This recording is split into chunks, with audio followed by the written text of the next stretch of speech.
The Well Coffee Inventory app is a fully featured web application that could be used by a coffee company or small business to track inventory, create invoices, and update employee information. Our team utilized React.js, Bootstrap, Java, Spring Boot, and MySQL to create this project. And we also used an Amazon API to retrieve product information that we could then assign to different items within our inventory. Today, I am going to highlight the features that I personally handled, which includes implementing a MySQL database, creating invoice history, and adding comments to items. After creating a schema in MySQL and giving it a name and password, and also adding the relevant info to the application properties in our project, it became clear early on that I needed to come up with a query that housed information that we could use as placeholder data as we worked on the app. I created a data.sql file and placed it in the resources sources folder in our project.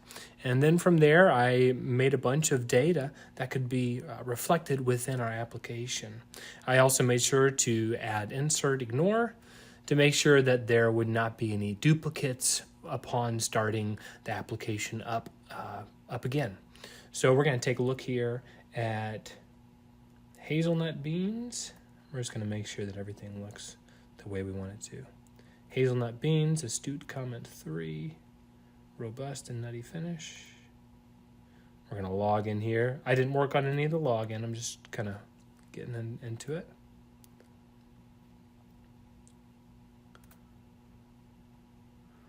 And here's our hazelnut beans. We have astute comment 3, robust with a nutty finish. So that covers the MySQL database portion, housing all of the data that we need. The second thing I'm going to show you is the comment section per item. One of the things that we needed to do, or like a real world situation someone may need to do, would be to add a comment to let other people know that maybe some inventory was damaged, or maybe there's a message that someone would like to leave on an item to make sure, hey, we want to make sure that we order some more inventory. That's kind of the idea behind this feature. From here, we can add a comment to each item. Now, we have an item class that's created within our project, and that class has a number of fields that you can see here, including cost, quantity, so on and so forth. Comment is also a field within the item class. That is where we are manipulating the data here. So in our comment, we're going to put better comment, and then it saves it. We're going to go back here and view that just to make sure it all looks good. And sure enough, better comment. So that reflects the information changed here, and it also changes it within our database. I'll show you the code that we're looking at here.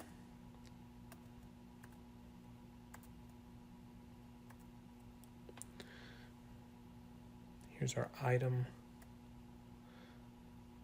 comment. Just giving you an idea about where things look like in the code. Oops.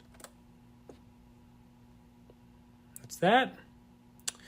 And now I'm going to show you the third and final portion that I worked on, and that is the invoice history. We're going to make an order.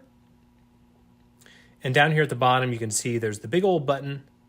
And this includes all of the invoices that were dumped in that data.sql file. And it also is going to reflect any invoices that we create. So before I get ahead of myself, I'm going to create an invoice. Now, creating an invoice, I did not have a hand in pulling that together, so I'm showing off some of the things that my co-workers put together. I'm going to say Starbucks.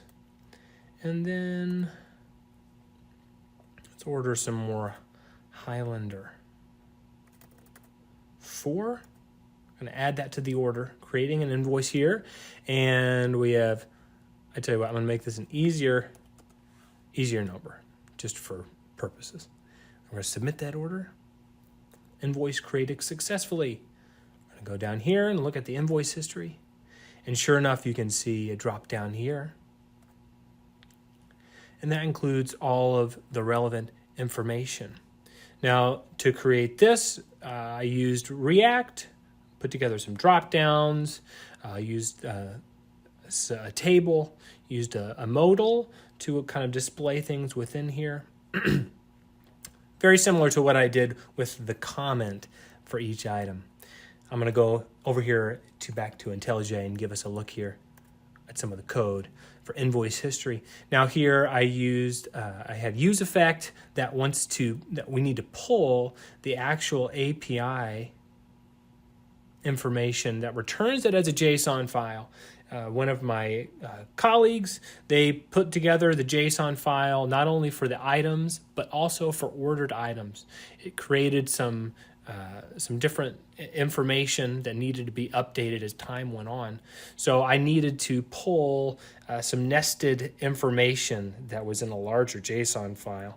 You'll notice here as I map over the invoice and then the invoice, ordered items, maps over those ordered items as well. So we had to map over that information to extract it and display it the way that we want.